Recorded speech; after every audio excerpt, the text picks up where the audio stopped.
દાહોદમાં આમ આદમી પાર્ટીના નેતાઓ પથ્થરમારો કરે છે અને જે પ્રકારે આદિવાસી સમાજની રેલી નીકળી હતી, એકાએક પથ્થરમારો થાય છે, બબાલ થાય છે, અફરાતફરી મચે છે અને અંતે આમ આદમી પાર્ટીના નેતાઓ સહિત અનેક લોકો પર પોલીસ ગુનો પણ દાખલ કરે છે. આ મામલે ડીવાયએસપીએ શું કહ્યું છે તેને લઈને જ વાત કરવી છે.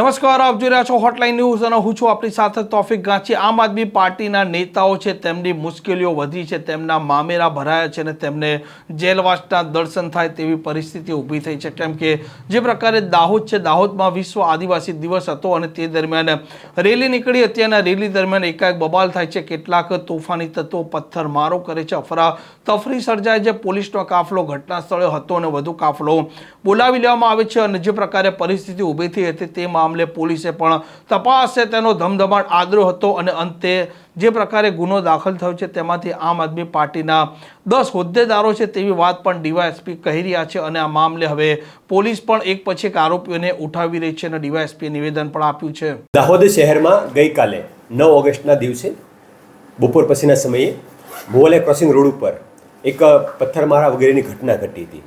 જે ઘટના હકીકત મુજબ આમ આદમી પાર્ટીના અમુક હોદ્દેદારો અને કાર્યકરોએ વી સપોર્ટ ચૈત્ર વસાવાના બેનર સાથે ઉશ્કેરાટ ફેલાવી, રસ્તો રોકી, એમ્બ્યુલન્સ, સરકારી બસો વગેરેને રોકી, પોલીસ સાથે ઝપાઝપી કરી, ધક્કામુક્કી કરી, પોલીસ પર પથ્થરમારો કર્યો હતો અને પોલીસ દ્વારા જરૂરી બળપ્રયોગ કરી તેમને વિખેરવામાં આવ્યા હતા.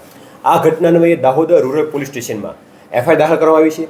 જે એફઆઈઆરની અંદર ગેરકાયદેસર મંડળી, ગંભીર ઈજા, ફરજમાં રૂકાવટ, સરકારી જે બસો અને એમ્બ્યુલન્સ છે એમને ગેરકાયદેસર વિરોધ વગેરે કલમો લગાડવામાં આવી છે અને એફઆઈઆરની અંદર 14 જેટલા લોકોના નામજોગ અને 200 જેટલા અજાણ્યા માણસોના ટોળા સામે ફરિયાદ દાખલ થઈ છે. જે 14 લોકો પૈકી 13 લોકોને પોલીસ દ્વારા અરેસ્ટ કરી લેવામાં આવેલા છે. જે 13 લોકોના નામ જોવા જઈએ તો કૃષ્ણા ચારેલ કે જે આમ આદમી પાર્ટી મીડિયા સેલના રાજ્યના ઉપપ્રમુખ છે. આ ઉપરાંત દેવેન્દ્ર મેડા, અજય કષ્ટાચાર્ય નગરાળા, મહેન્દ્ર રમેશ માવી નગરાળા, ધીરજ ગોરધન હઠીલા, અનિલ તારસિંગ, મહેશ જવસિંગ પલાસ, જીગર રમસુ નીનામા, કમલેશ કડુ વળવી અને આશીષ ડામોર. આશીષ ડામોર છે 2026 ગડોઈ તાલુકા પંચાયત સીટ ઉપરથી આમ આદમી પાર્ટીના ઉમેદવાર તરીકે ચૂંટણી લડેલા છે. આ 10 લોકો ઉપરાંત અને અન્ય લોકો છે તેમના કાર્યકર્તાઓ છે. આ 10 લોકો આમ આદમી પાર્ટી સિવાય વિકાસ ભરત બિલવાળ, શંકર પરમાર અને સતીશ બબેરિયા છે. ટોટલ 13 લોકોને પોલીસ દ્વારા અરેસ્ટ કરી લેવામાં આવેલા છે. આ 13 લોકો પૈકી 3 લોકોનો અગાઉ પણ ગુનો ઇતિહાસ ધરાવે છે. જે પૈકી નિર્મલ ચારેલ, દેવેન્દ્ર મેડા અને મહેન્દ્ર માવી, આ 3 લોકો વિરુદ્ધમાં અલગ અલગ જગ્યાએ પ્રોહિબિશનના અને મારામાર લગતના ગુનાઓ નોંધાયેલા છે. એક્સટોર્શનના પણ ગુનાઓ નોંધાયેલા છે. દાહોદ પોલીસ વતી હું મેસેજ આપવા માગીશ કે સમગ્ર ઘટનાની CCTV footage, videography, body on camera વગેરેમાં કેપ્ચર કરવામાં આવેલી છે અને આ તમામ લોકો જે અરેસ્ટ કર્યા છે તેઓના વિરુદ્ધમાં પૂરતા પુરાવા, બસને રોકવી, સરકારી બસોને નુકસાન, સરકારી બસને રોકી તીર ચલાવવા, અન્ય અડચણ ઊભી કરવી, રસ્તા બ્લોક કરવા, પથ્થરમારો કરવા, એ તમામ ઘટના જે કેમેરામાં કેદ થઈ છે એ પૂરતા પુરાવાના આધારે આ તમામ લોકોને અરેસ્ટ કરવામાં આવેલા છે. આ સિવાય પણ દાહોદ પોલીસ દ્વારા ગઈકાલે ઘટના સ્થળેથી લગભગ 20 જેટલા લોકોને ડિટેન કરવામાં આવેલા હતા. એ 20 લોકોને પુરાવા આધારે વેરીફાઈ કરવામાં આવ્યા છે અને એમનો પ્રથમ દ્રષ્ટિએ ગુનામાં કોઈ રોલ ના જણાતા તેઓ લોકોને ડિટેન કરીને મુક્ત કરવામાં આવેલા હતા.